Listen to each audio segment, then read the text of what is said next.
சரணாலயம் சரணாலயம் சரணாலயம் சரணாலயம்.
தந்தை மகன் தூயாவியாரன் பெயராலே நம் ஆண்டவராகிய இயேசு கிறிஸ்துவின் அருளும் கடவுளின் அன்பும் தூய ஆவியாரின் நட்புறவும் உங்கள் அனைவரோடும் இருப்பதாக.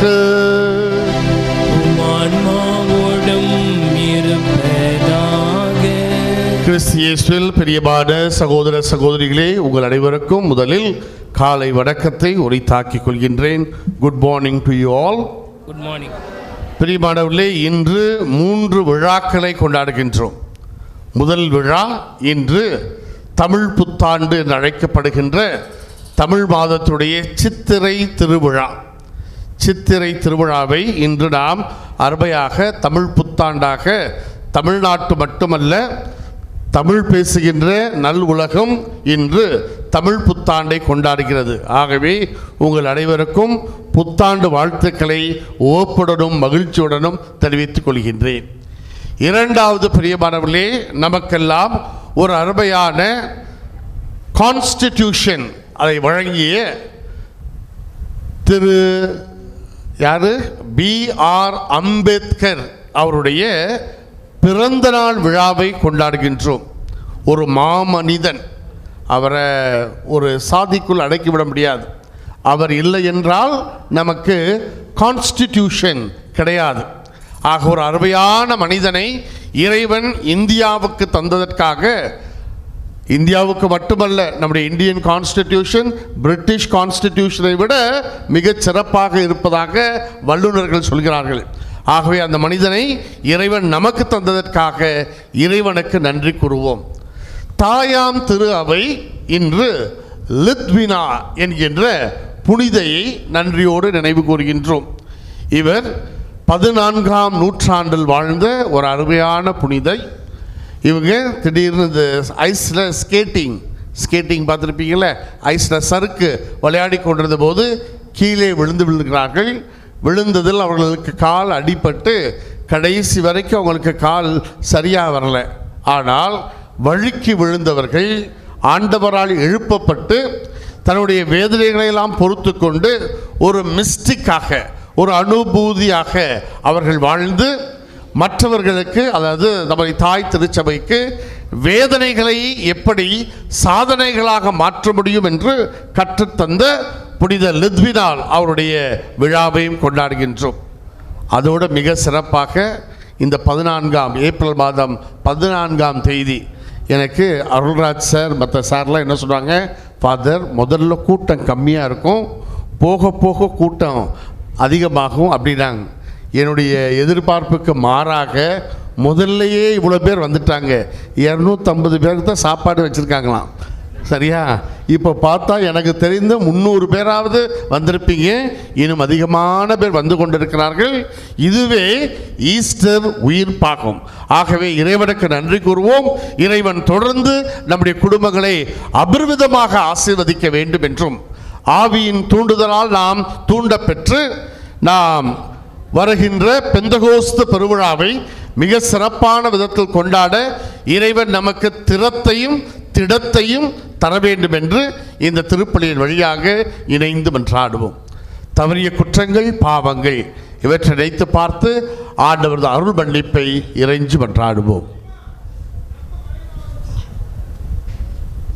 எல்லாம் வல்ல இறைவனிடமும் சகோதர சகோதரிகளிடமும் நான் பாவி என்று ஏற்றுக்கொள்கிறேன். ஏனெனில் என் சிந்தையாலும் சொல்லாலும் செயலாலும் கடமையில் தவறியதாலும் பாவங்கள் பல செய்தேன். என் பாவமே என் பெரும் பாவமே. ஆகையால் எப்போதும் கன்னியான தூய மரியாதையும் வான தூதர் புனிதர் அனைவரையும் சகோதர சகோதரிகளே உங்களையும் நம் இறைவனாகிய ஆண்டவரிடம் எனக்காக வேண்டிக் கொள்ள முன்னாடுகின்றேன். எல்லாம் வல்ல இறைவன் நம் மீது இரக்கம் வைத்து நம் பாவங்கள், குற்றம், குறைகள், தவறுகள், பலவீனங்கள் எல்லாவற்றையும் மன்னித்து நம்மை தூய நிறைவாழ்வை நோக்கி அழைத்துச் செல்வாராக. ஆமென்.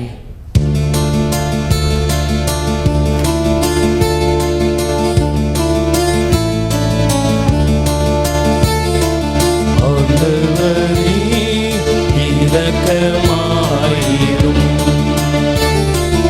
ஆண்டவரே இரக்கமாயிரும்.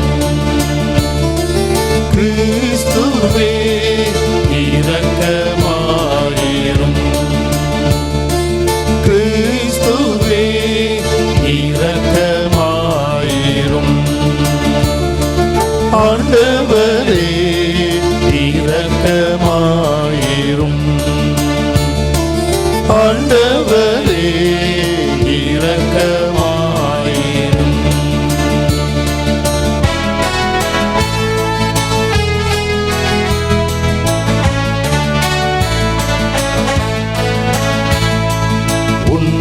உன்னதங்களிலே கடவுளுக்கு ஆட்சி உண்டாகுக. உலகினிலே தன்மனத்தோர்க்கு அமைதியாகுக. உம்மை புகழ்கின்றோம், உம்மை வாழ்த்துகின்றோம், உம்மை ஆராதிக்கின்றோம், உம்மை மாட்சிப்படுத்துகின்றோம். உமது மேலான மாட்சியின் பொருட்டு உமக்கு நன்றி கூறுகின்றோம். ஆண்டவராகிய இறைவா, வானுலக அரசரே, எல்லாம் வல்ல தந்தையாகிய இறைவா, மகனாய் உதித்த ஆண்டவரே இயேசு கிறிஸ்துவே, ஆண்டவராகிய இறைவா, இறைவனின் செம்மறியே, தந்தையின் திருமகனே, உலகின் பாவங்களை போக்குபவரே, எங்கள் மேல் இரக்கமாயிரும். உலகின் பாவங்களை போக்குபவரே,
மன்றாடுவோமாக. எல்லாம் வல்ல இறைவா, உயிர்த்தெழுந்த ஆண்டவரின் ஆற்றலை அறிவிக்க எங்களுக்கு அருள் புரியுமை வேண்டுகின்றோம். அதனால் உமது கொடையின் பிணையை அவரில் பெற்றுக்கொண்ட நாங்கள் அதன் முழுமையான வெளிப்பாட்டினை கண்டுகொள்ளும் தகுதி பெறுவோமாக. உம்மோடு தூயாவியாருடொன்றில் இறைவனாய் என்றென்றும் வாழ்ந்து ஆட்சி செய்கின்ற எங்கள் ஆண்டவரும் உம் திருமகனுமான கிறிஸ்து வழியாக உம்மை மன்றாடுகின்றோம்.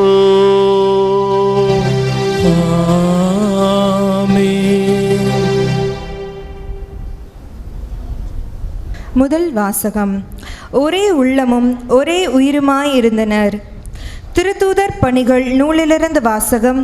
அதிகாரம் 4, இறை வசனங்கள் 32 முதல் 37 வரை. திருத்தூதர் பணிகள் நூலிலிருந்து வாசகம். அதிகாரம் 4, இறை வசனங்கள் 32 முதல் 37 வரை. அந்நாட்களில் திருத்தூதர் பணிகள் நூலிலிருந்து வாசகம். அதிகாரம் 4, இறை வசனங்கள் 32 முதல் 37 வரை. அந்நாட்களில் நம்பிக்கை கொண்ட மக்கள் அனைவரும் ஒரே உள்ளமும் ஒரே உயிருமாயிருந்தனர். அவர்களுள் எவரும் தமது உடைமைகளை தம்முடையதாக கருதவில்லை. எல்லாம் அவர்களுக்கு பொதுவாயிருந்தது. திருத்தூதர் அனைவரும் ஆண்டவர் இயேசு உயிர்த்தெழுந்தார் என மிகுந்த வல்லமையோடு சான்று பகர்ந்து வந்தனர். அவர்கள் அனைவரும் மக்களின் நல்லெண்ணத்தை மிகுதியாக பெற்றிருந்தனர். தேவையில் உழல்வோர் எவரும் அவர்களுள் காணப்படவில்லை. நிலபுலங்களை அல்லது வீடுகளை உடையோர் அவற்றை விற்று அந்த தொகையை கொண்டு வந்து திருத்தூதருடைய காலடியில் வைப்பர். அது அவரவர் தேவைக்கு தக்கவாறு பகிர்ந்து கொடுக்கப்படும். சைப்ரசு தீவை சேர்ந்த யோசேப்பு என்னும் லேவியர் ஒருவர் இருந்தார். இவருக்கு திருத்தூதர்கள் ஊக்குவிக்கும் பண்பு கொண்டவர் என்று பொருள்படும் பர்னபா என்னும் பெயரை கொடுத்திருந்தார்கள். அவர் தமது நிலத்தை விற்று அந்த பணத்தை கொண்டு வந்து திருத்தூதர்களது காலடியில் வைத்தார். ஆண்டவரின் அருள்வாக்கு. இறைவனுக்கு நன்றி.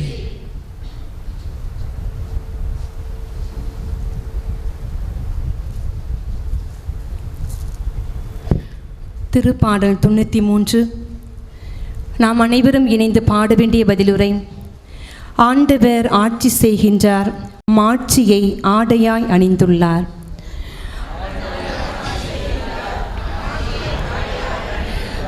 ஆண்டவர் ஆட்சி செய்கின்றார், மாட்சியை ஆடையாய் அணிந்துள்ளார். ஆண்டவர் ஆட்சி செய்கின்றார், மாட்சியை ஆடையாய் அணிந்துள்ளார். ஆண்டவர் ஆட்சி செய்கின்றார், அவர் மாட்சியை ஆடையாய் அணிந்துள்ளார். ஆண்டவர் வல்லமையை கச்சையாக கொண்டுள்ளார். பூவுலகை அவர் நிலைப்படுத்தினார், அது அசைவுறாது. ஆண்டவர் ஆட்சி செய்கின்றார், ஆட்சியை ஆடையாய் அணிந்துள்ளார். உமது அரியணை தொடக்கத்திலிருந்தே நிலை பெற்றுள்ளது. நீர் தொன்று தொட்டே நிலைத்துள்ளீர். உம்முடைய ஒழுங்குமுறைகள் மிகவும் உறுதியானவை. ஆண்டவரே, என்றென்றும் தூய்மையே உமது இல்லத்தை அழகு செய்யும். ஆண்டவராட்சி செய்கின்றார். மாட்சியை ஆடையாய் அணிந்துள்ளார். ஆண்டவராட்சி செய்கின்றார். மாட்சியை ஆடைய அணிந்துள்ளார்.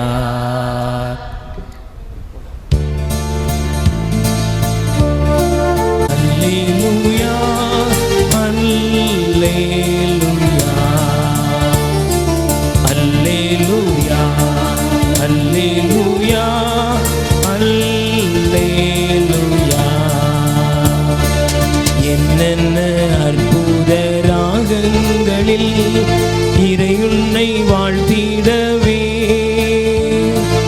என் மன்னவா உன்னை பாடவே உள்ளமே ஏங்குதே. அல்லேலூயா, அல்லேலூயா, அல்லேலூயா.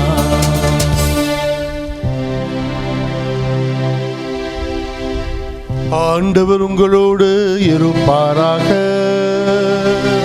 உம் ஆன்மாவோடும் இருப்பாராக. தூய யோவான் எழுதிய நற்செய்தியிலிருந்து வாசகம். ஆண்டவரே மாட்சி உமக்கே.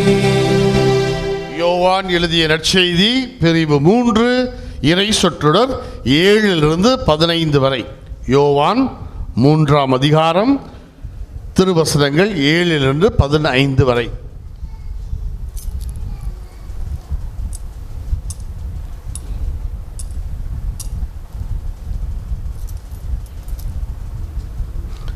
அக்காலத்தில் இயேசு நிக்கதேமிடம் கூறியது, நீங்கள் மறுபடியும் பிறக்க வேண்டும் என்று நான் உமக்கு கூறியதை பற்றி நீர் வியப்படைய வேண்டாம். காற்று விரும்பிய திசையில் வீசுகிறது, அதன் ஓசை உமக்கு கேட்கிறது, ஆனால் அது எங்கிருந்து வருகிறது என்றும் எங்கு செல்கிறது என்றும் உமக்கு தெரியாது. தூய ஆவியால் பிறந்த அனைவருக்கும் இது பொருந்தும் என்றார். நிக்கதேம் அவரை பார்த்து, இது எப்படி நிகழ முடியும் என்று கேட்டார். அதற்கு இயேசு கூறியது, நீர் இஸ்ராயேல் மக்களிடையே போதகராயிருந்தும் உமக்கு இது தெரியவில்லையே. எங்களுக்கு தெரிந்ததை பற்றியே பேசுகிறோம், நாங்கள் கண்டதை பற்றியே சான்று பகர்கிறோம். எனினும் எங்கள் சான்றை நீங்கள் ஏற்றுக்கொள்வதில்லை என உறுதியாக உமக்கு சொல்கிறேன். மண்ணுலகு சார்ந்தவை பற்றி தான் உங்களுக்கு சொன்னதை நீங்கள் நம்பவில்லை என்றால், விண்ணுலகு சார்ந்தவை பற்றி சொல்லும்போது எப்படி நம்ப போகிறீர்கள்? விண்ணகத்திலிருந்து இறங்கி வந்துள்ள மானிட மகனை தவிர வேறு எவரும் விண்ணகத்திற்கு ஏறி சென்றதில்லை. பாலை நிலத்தில் மோசேயால் பாம்பு உயர்த்தப்பட்டது போல மானிட மகனும் உயர்த்தப்பட வேண்டும் என்றார். இது கிறிஸ்துவின் நற்செய்தி. கிறிஸ்துவே உமக்கு புகழ். கிறிஸ்து இயேசுவில் பிரியமான சகோதர சகோதரிகளே, இன்றைய வாசகமானது யோவான் நற்செய்தி 3ஆம் பிரிவிலிருந்து எடுக்கப்பட்டுள்ளது என்பது நம்ம அனைவருக்கும் தெரியும். நல்லா எல்லாருமே நிறைய பேர் பைபிள் கொண்டு வந்திருக்கீங்க, ரொம்ப சந்தோஷம். நம்ம முதல்ல எப்படி போவோம்னா, இதுக்கு முன்னாடி ஒரு இன்ட்ரடக்ஷன், ஒரு கிளாஸ் எடுக்கிற மாதிரி இப்போ எடுக்க போகிறேன். சரியா? 1/2 hour கிளாஸ். முன்னாடி ஒரு இன்ட்ரடக்ஷன், அதுக்கப்புறம் பைபிளில் இந்த வசனங்களை மாத்திரம் எக்ஸஜீசிஸ் தெரிஞ்சுக்கோங்க. பெந்தகோஸ்து சகோதரர்லாம் நல்லா சொல்லுவாங்க இந்த வார்த்தையை, நாமளும் தெரிஞ்சுக்குவோம். எக்ஸஜீசிஸ் என்றால் ஒவ்வொரு லைனையும் கொஞ்சம் ஆழமாக, கொஞ்சம் விவிலிய பார்வையில் பார்க்குறது. 3ஆவதாக நம்ம வாழ்க்கையோட கொஞ்சம் உரசி பார்ப்போம். 4ஆவதாக ஆவியின் தூய ஆவியால் தூண்டப்பெற்று நாம் என்னென்ன செய்யலாம் என்பதை பார்ப்போம். சரியா? இதுதான் இன்னைக்கு நாம் பார்க்க போகின்றது. ஆரம்பிப்போமா? சரி, வெரி குட். இப்போ உயிர்த்த ஆண்டவரை நாம் சந்திக்கின்ற வேளையாக இருக்கிறது.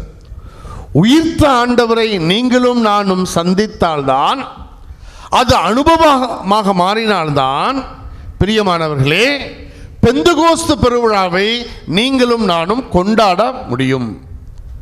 பெந்தகோஸ்து என்றால் என்ன? உங்களெல்லாம் தெரியும். பெந்தகோஸ்து என்றால் ஆவியானவர் வந்தார், அது தெரியும். சரி, வெரி குட். ஆனால் என்ன அர்த்தம்? 50வது நாள். Very good. பெந்தகோஸ்து நாள் என்றால் 50வது நாள். 50வது நாள் யாருக்கு? உங்களுக்கு, எனக்கு கிடையாது. யூதர்களுக்கு 50வது நாள். சரியா? பாஸ்கா விழாவை கொண்டாடிட்டு அவங்களுக்கு தான் பெந்தகோஸ்து. பெந்தகோஸ்து பெருவிழா இல்லை, பெந்தகோஸ்து பெருவிழாவில் தூய ஆவியானவர் வரார். சரியா? நம்ம பெந்தகோஸ்து பெருவிழாவில் கொண்டாடுகிறோம். இன்னைக்கு நாம் சித்திரை பெருவிழாவில் நீங்களும் நானும் சித்திரை பெருவிழா கொண்டாட வந்திருக்கோம் இல்லை. சரியா? அப்போ எதையுமே நம்ம கரெக்டாக புரிஞ்சுக்கிட்டோம்னா ரொம்ப நல்லா இருக்கும். Okay, very good. இந்த இயேசுவை நம்ம உயிர்த்த இயேசுவை பார்க்கணும்னா கொஞ்சம் கண்ணை ஒழுங்கா திறந்து பார்க்கணும். என்ன ஃபாதர் நீங்கள் இப்படி பேசுகிறீங்க? நீங்கள் நினைக்கிற மாதிரி இயேசு உயிர்த்த கிறிஸ்து இருக்க மாட்டார். இயேசு எப்படி இருப்பார் நீங்கள் நினைக்கிறீங்க?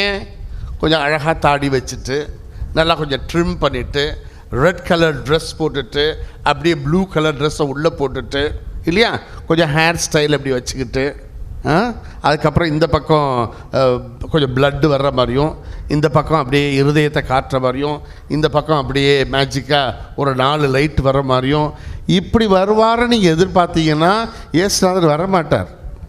அப்படி இருக்க மாட்டார்.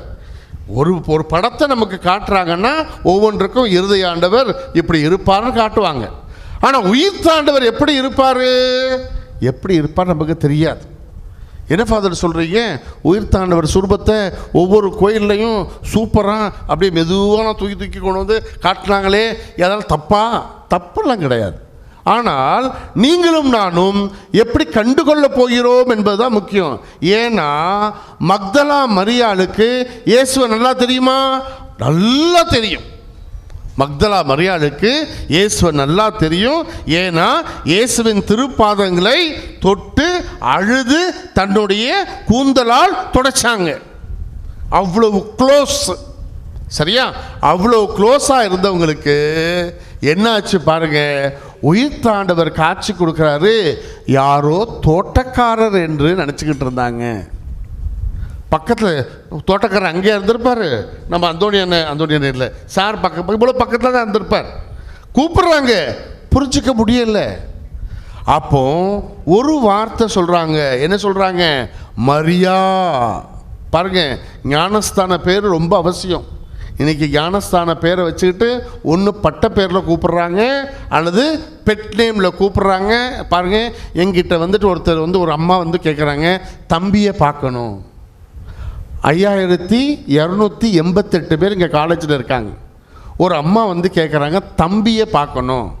தம்பியை பார்க்கணும். அவன் பேர் வீட்டில் தம்புடுன்னு கூப்பிடுவோம். தம்பியை பார்க்கணும். நான் யாரை போய் பார்க்குறது? பிரியமானவர்களே, நமக்கு பேர் ரொம்ப முக்கியம் இல்லையா? பாருங்க, இந்த பெயரை சொன்ன உடனே ஏன் பேரை பாருங்க. அம்மாவை மரியான்னு கூப்பிட்டாரா இயேசு? எப்படி கூப்பிட்றாங்க? யோவான் நற்செய்தியில் கானாவூர் திருமணத்தில் அம்மா என்று அழைக்கின்றார். அம்மா இதோ உன் மகன். 2 இடத்துல தான் கூப்பிட்றாங்க. சரியா? Very good. கொஞ்சம் தெரிஞ்சுக்கோ. அப்போ இந்த மரியா கூப்பிடுகின்ற போது, மரியா என்று கூப்பிடுகின்ற போதுதான் ராபுனி அப்படின்னு போய் டைட்டாக கட்டி பிடிச்சிக்கிறான். என்னை இறுக பற்றி கொள்ளாதே அப்படின்னு சொல்கிறாங்க. அப்போ நாம் கேட்க வேண்டிய கேள்வி என்னது? என்ன இந்த அம்மாவுக்கு கண்ணு குருடா? அரவிந்த் ஆஸ்பத்திரிக்கு போயிருக்கணுமா என்று கூட நினைப்பீங்க. இந்த அம்மாவாவது பரவாயில்லை. லூக்கா நற்செய்தி 24ஆம் அதிகாரம் 25வது வசனம் வாசிக்க பார்க்கலாம். கரெக்ட் நினைக்கிறேன். அவர்களை நோக்கி, அறிவிலிகளே, இறைவாக்கினர்கள் உரைத்த எல்லாவற்றையும். Very good, very good. Stop பண்ணிக்கலாம். எப்படி சீடர்களை கூப்பிட்றாங்க? அறிவிலிகளே. அறிவு ரொம்ப டீசெண்டாக பைபிளில் போட்டிருக்கு. சரியா? செம்மையாக திட்டிருப்பார். அறிவிலிகளே, அறிவட்ட நாய்ங்களா அப்படி தான் சொல்லியிருப்பார். ஏன்? எவ்வளோ தூரத்துக்கு அவங்களுக்கு மங்கி இருந்துச்சான். இயேசுநாதர் சென்டரில் இருக்காரு, 2 சீடர்கள் 8 கிலோமீட்டர் தூரம் நடந்து போகிறாங்க.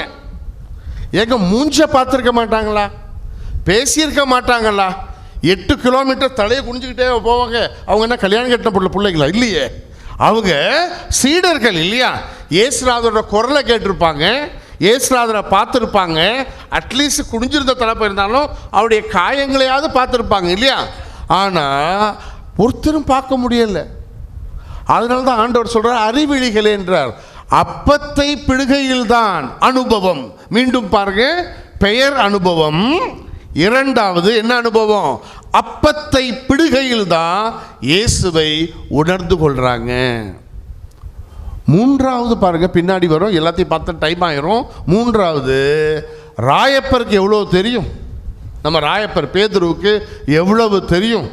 ஆனால் அழகா ஒன்று வரும், 20ஆம் அதிகாரத்தில், யோவான் நற்செய்தி 20ஆம் அதிகாரத்தில் வரும், இயேசுவை அன்பு செய்த சீடர் அவர் பேய் இல்லை, அவர் ஆண்டவர் தான் என்று சொன்னபோது தான் பேதுரு என்ன செய்கிறாரு?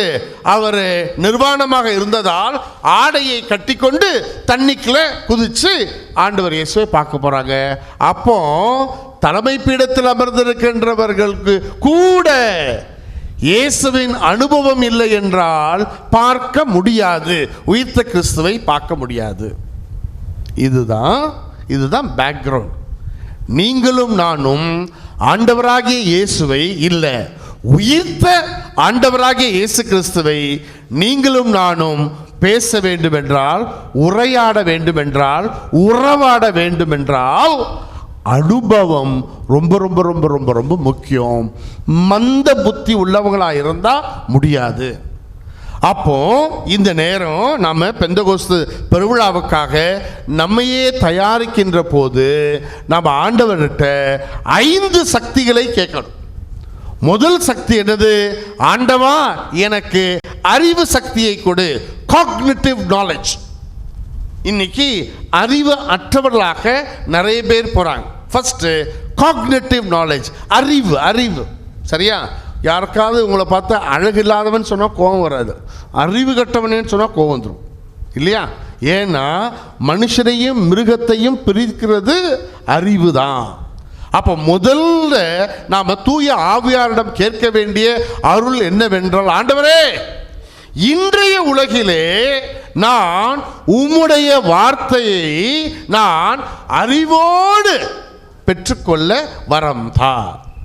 இதை தான் இன்னைக்கு கொஞ்சம் அழகா நிக்கதேமு மற்றும் ஆண்டவர் இயேசுவோட அந்த உரையாடல்ல அழகா தெரிஞ்சிட்டு இருக்கோம்.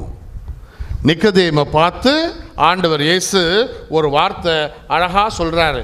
என்ன வார்த்தை சொல்றாரு? முதல்ல நாம் எப்படி மீண்டும் பிறக்கலாம் அப்படி சொன்னபோது ஆண்டவர் இயேசு ஒரு திட்டுறாரு பாருங்க. என்ன திட்டுறாரு? என்ன வார்த்தை? மறுபடியும் பிறக்க வேண்டும். சொல்லு வாசிமா. இயேசு அவரை பார்த்து, மறுபடியும் பிறந்தால் அன்றி எவரும் இறையாட்சியை காண இயலாது. ரைட்டு. அதுக்கு நிக்கதேம் என்ன சொல்றாரு? நிக்கதேம் அவரை நோக்கி, வயதான பின் ஒருவர் எப்படி பிறக்க முடியும்? பாருங்க, இவர் யாரு? உங்களை என்ன மாதிரி சாதாரண ஆள் இல்லை. நிக்கதேம் யாரு? நல்ல படிச்ச மனுஷன், பரிசேயர். அவர் ஒரு பரிசேயர். அவர் பரிசேயர் என்ன செய்கிறார் பாருங்க, ஆண்டவர் இயேசுகிட்ட வரும்போது அறிவு கட்டத்தனமா கேட்கிறார். என்ன அறிவு? அவருக்கு பரிசேயத்தில் உள்ள எல்லாம் தெரிஞ்சிருக்கு. எப்படி தூபம் போடணும், எப்படி ஆண்டவர்கிட்ட போகணும், 10 கட்டளைகள் என்ன, அந்த 10 கட்டளைகள் 614 எப்படி விலாவரியா, அதெல்லாம் தெரிஞ்சிருக்கு. ஆனால் ஆண்டவருடைய அந்த விவிலிய அறிவு அவரிடம் இல்லை. அப்ப ஆண்டவர் என்ன சொல்றாரு? இயேசு அவரை பார்த்து, ஒருவர் தண்ணீராலும் இல்ல, அதுக்கு முன்னாடி இயேசு அவரை பார்த்து, மறுபடியும் பிறந்தால் அன்றி எவரும் இறையாட்சியை காண இயலாது. பாருங்க பிரியமானவர்களே, அவரை திட்டுறாங்க. திட்டிட்டு, எனப்பா இவ்வளோ படிச்சவனா இருக்கியே, இது கூட தெரியாதா? இன்னைக்கு படிச்சவங்க தான் அறிவு கெட்டத்தனமா இருக்கிறதாக சொல்றாங்க. எனக்கு தெரியாது. சரியா? யாராவது ஒருத்தர் விசில ஊதிட்டாங்கன்னு வச்சுக்கோங்களேன், படித்து கொண்டு இருக்கின்ற கல்லூரி மாணவர்கள் சரியா? செமஸ்டர் பரீட்சையை கூட தள்ளி வைத்து விட்டு ஓடுறாங்க. சரி, அவங்க தான் இப்படி இருக்காங்கன்னா அவங்க பெற்றோர்கள் அங்கே வந்து நேற்று வந்து சொல்கிறாங்க, ஃபாதர் நீங்கள் எந்த கட்சி பேரை நான் எடுக்க மாட்டேன், சரியா? ஏன்னா ஏற்கனவே வைரல் ஆகிட்டு, சரியா? அதனால் ரொம்ப பார்த்து பேசணும். பிரியமானவங்க அவங்க வந்து என்கிட்ட சொல்கிறாங்க, ஃபாதர் நான் செய்கிறது பாவமானு வந்து என்கிட்ட கேட்குறாங்க. நான் பாவமாக புண்ணியமானு எப்படி சொல்கிறது? பிரியமானவரே அவங்க வந்து கேட்குறாங்க, என் பையன் மிரட்டுறான், நீங்கள் டேஷுக்கு ஓட்டு போடவில்லை என்றால் நான் சூசைட் பண்ணிக்குவேன் என்று. ஒரு பையன் 14 மாத்திரையை, பாராசிட்டமால் மாத்திரையை வாயில் போட்டுட்டான். இந்த பாரு, இது வந்து நான் வந்து உங்களுக்கு ஒரு மாதிரி காட்டுகிறேன். இயேசுநாதர் சொல்கிறார் பாருங்க, அவர் பாதங்களை கழுவும் போது நான் தலைவன் தான், நான் ஆண்டவர் தான், நான் போதகர் தான், நான் காற்றவர் செய்யன்னு சொல்கிறீங்களே, அதுக்கு ஒரு நான் பொய் சொல்லலைங்க, உண்மையே சொல்கிறேன். மிரட்டி இருக்கான், எங்கள் ஆள் மாத்திரம் தோக்கட்டும் என்று மிரட்டினோன்னு அப்பா அம்மா பயந்துட்டாங்க. சத்தியம் பண்ணுறாங்க, என்னது, நான் மட்டுமல்ல என் வீட்டார் அனைவருமே ஓட்டு போட்டுருவோன்னு சொல்கிறாங்க. பிரியமானவர்களே, நீங்கள் யாருக்கும் ஓட்டு போட்டாங்க அதெல்லாம் சொல்லலை, நான் அதை சொல்லவில்லை. பாருங்க என்ன ஆகுது பாருங்க, அறிவு மங்கி கொண்டு வருகிறது. இன்னைக்கு தமிழகம் சொல்லும்போது நம்முடைய கத்தோலிக்க விசுவாசத்தை கத்தோலிக்க திருச்சபை சேர்த்து தான் சொல்கிறேன். தலைவர்கள் கிடைக்க மாட்டேங்கிறாங்க, சரியா? வேற எங்கேயும் நினச்சிடாதீங்க, நான் சாதாரணமாக தான் பேசுகிறேன். இன்னும் நமக்கு தலைவர்கள் கிடைக்க மாட்டாங்க, நல்ல தலைவர்கள் இல்லை. ஏன் இல்லை? நமக்கு கொஞ்சம் சமூக அறிவோடு விவிலிய அறிவும் நமக்கு ரொம்ப ரொம்ப ரொம்ப ரொம்ப ரொம்ப அவசியப்படுகிறது. இன்னைக்கு ஒரே ஒரு வார்த்தையை மட்டும் உங்களோடு கொஞ்சம் பேசலாம்னு நினைக்கிறேன். திரும்பவும் பிறப்பது, மீண்டும் பிறப்பது. மீண்டும் என்ற வார்த்தை, பிரியமானவர்களே, மீண்டும் என்ற வார்த்தை திருவிவிலியத்தில் என்ன அர்த்தத்தை, மார்க்கு நற்செய்தி 10ஆம் அதிகாரம் 46 வரைக்கும் இல்லையா? அப்போ 46, 38லேருந்து 46 நினைக்கிறேன். பார்த்தேமேயு என்கிறவர்ல பார்த்தேமேயு என்ன சொல்லுவார்னா, இறைவா நான் மீண்டும் பார்வை பெற வேண்டும், மீண்டும் பார்வை பெற வேண்டும். அப்ப மீண்டும் என்ற வார்த்தைக்கு என்ன அர்த்தம்? நாம அந்த ஹோலினஸ்ல இருந்தோம், நீங்களும் நானும் ஏற்கனவே திருமுழுக்கு பெற்றவர்கள். இந்த திருமுழுக்கு பெற்றதால் நம்மிடம் ஏற்கனவே தூய ஆவியானவர் நிறைய இருக்காரு. ஆனா மறந்து போச்சு, நடுவுல ஒரு சில பக்கங்கள் காணாமல் போய்விட்டது. இப்போ என்ன செய்யறாங்க? இப்ப தாயாம் திரு அவை போன வாரம் முழுவதும் பார்த்தீங்கன்னா என்ன செய்திருக்கும்? உயிர்த்த இயேசுவை சந்திக்கிற மாதிரி நற்செய்தி வாசகம் இருக்கும். ஆனால் இப்போ மீண்டுமாக யோவானுடைய வாசகத்துக்குள்ள வரும். ஏன் யோவானுடைய வாசகம்? யோவானுடைய வாசகம் எப்படி உங்களுக்கு எல்லாம் தெரிஞ்சிருக்கும், இதுதான் சொல்கிறேன். மத்தேயு அவர் யூதர்களுக்கு மாத்திரம் எழுதினார். மார்க் நற்செய்தியாளர் ஹிஸ்டரி எழுதுகிறார். ஹிஸ்டரியை எழுதி நமக்கு நம்பிக்கையை தருகின்றார். லூக்கா நற்செய்தியாளர் பயணங்களை வைத்து கொண்டு, சரியா, அவர் பயணங்களை வைத்து கொண்டு தன்னுடைய நற்செய்தி எழுதுகிறார். அது பிற இனத்தாருக்கு எழுதப்பட்ட நற்செய்தி. ஆனால் நம்மால் இருக்கார்ல யோவான் நற்செய்தியில் குறிப்பிடுற பல ஐட்டங்கள், பல நிகழ்வுகள் மற்ற பைபிள் மற்ற நற்செய்தியில் இருக்கார். காணா ஒரு திருமணம் வேற எங்கேயாவது இருக்கா? இருக்காது. சமாரிய பெண்கிட்ட பேசுறது எங்கேயாவது இருக்கா? இருக்காது. ஏனென்றால் இந்த நற்செய்தியாளர் எப்படி செய்கிறாங்கன்னா, உயிர்த்த இயேசுவின் அனுபவத்தை தன்னிடம் கொண்டு வந்து பேசுகிறாங்க. அதனால தான் பாருங்க, நிக்கோதேமிட்ட பேசும்போது இயேசு பேசுகிற மாதிரியே அவர் பேசிடுவார். நடுவில் பாருங்க, எடுத்து பாருங்க. இயேசு அவரை பார்த்து, மண்ணுலகு 12 எடுங்க. மண்ணுலகு சார்ந்தவை பற்றி நான் உங்களுக்கு சொன்னதை நீங்கள் நம்பவில்லை என்றால் விண்ணுலகு 11 எடுங்க. எங்களுக்கு தெரியும். எங்களுக்கு, இது யாருக்கு? எங்களுக்குன்னா யாரு? யோவான் என்ன சொல்றாரு பாருங்க, எங்களுக்கு தெரிந்ததை பற்றியே பேசுகிறோம். இது எப்போ சொல்ல முடியும்? உயிர்த்த ஆண்டவரை சந்தித்த பின் தான் சொல்ல முடியும், சரியா? எங்களுக்கு தெரிந்தவை பற்றியே பேசுகிறோம். நாங்கள் கண்டதை பற்றியே சான்று பகிர்கின்றோம், எனினும் எங்கள் சான்றை நீங்கள் ஏற்றுக்கொள்வதில்லை. இதுதான் முதல்ல நம்ம பார்க்கணும். யோவான் நற்செய்தியை நம்ம படிக்கின்ற போது இயேசுவின் வரலாறை நம்ம படிக்கலை. நம்ம எதை படிக்கிறோம்? இயேசுவினுடைய உயிர்ப்பு அனுபவத்தை பெற்ற யோவான் நற்செய்தியை பகிர்கின்றார். அதனால்தான் அவர் வாக்கு மனு உருவானார் என்று அழகாக ஆரம்பிப்பார். யோவானை பற்றி எடுத்தா அப்போ எடுத்துக்கிட்டே இருக்கணும். இப்போ மறுபடியும் பிறத்தல், மறுபடியும் பிறத்தல்னா என்ன? நீங்களும் நானுமே பிரியமானவர்களே ஒரு முறை பிறந்துட்டோம். பெற்றோரின் வழியாக நீங்களும் நானும் பிறந்துட்டோம். அப்போ பெற்றோர்கள் வழியாக நீங்கள் நானும் பிறந்துட்டா என்ன அர்த்தம்? உங்களுக்குன்னு ஒரு குடும்பம் உண்டு. சரியா? உங்களுக்குன்னு ஒரு குடும்பம் உண்டு, உங்களுக்குன்னு ஒரு ஊர் உண்டு, நாசரேனாகிய இயேசு. சரியா? உங்களுக்குன்னு ஒரு இதாக இங்கே உட்கார்ந்துருக்கவங்களாம் பேட்டைக்காரங்க, இந்த பக்கத்தில் உட்கார்ந்துருக்கவங்க நாகர்கோயில்காரங்க, அந்த பக்கம் உட்கார்ந்துருக்கவங்க சிவந்திப்பட்டிக்காரங்க, அங்கேருந்து வந்திருக்கவங்க வள்ளியூர்காரங்க. ஊர். இதுக்கு அடுத்தது என்னது? சாதி என்கின்ற அடையாளம். சரியா? தெரிஞ்சோ தெரியாமலோ அறிஞ்சோ அறியாமலோ இந்தியாவில் பிறந்திருந்தா நம் அனைவருக்குமே ஒரு சர்டிஃபிகேட்டு அரசாங்கமே கொடுத்துருது. சாதி சர்டிஃபிகேட்டு நமக்கு கொடுத்துட்றாங்க. ஓகே, இருக்கு. அடுத்தது நம்முடைய உறவினர்கள், நட்பு. இது எல்லாமே என்ன ஆயிடுது பாருங்க. நம்முடைய வாழ்க்கை யாருக்காக வாழ்கிறோம்? நமக்காக வாழ மாட்டோம். இந்த வாழ்க்கையை பூரா இந்த ஒரு சுற்றத்துக்காகத்தான் நம்ம வாழ்வோம். ஏன் நம்ம பொண்ணை ஏன் லவ் பண்ண விட மாட்டோம்? ஒரு பேச்சுக்கு மற்றவங்க தப்பாக சொல்லிடுவாங்க, மற்றவங்க தப்பாக சொல்லிடுவாங்க. ஏன் ஒரு பணக்காரனுக்கு கல்யாணம் முடிச்சு கொடுக்குறோம்? ஏன்னா மற்றவங்க மட்டும் இருக்கணும். மற்றவங்க, நீங்களும் நானுமே பல சமயங்களில் மற்றவர்களுக்காக தான் வாழ்கிறோம். ஒரு புது ட்ரெஸ்ஸை கிறிஸ்மஸ் அன்னைக்கு ஏன் போட்டு வரீங்க?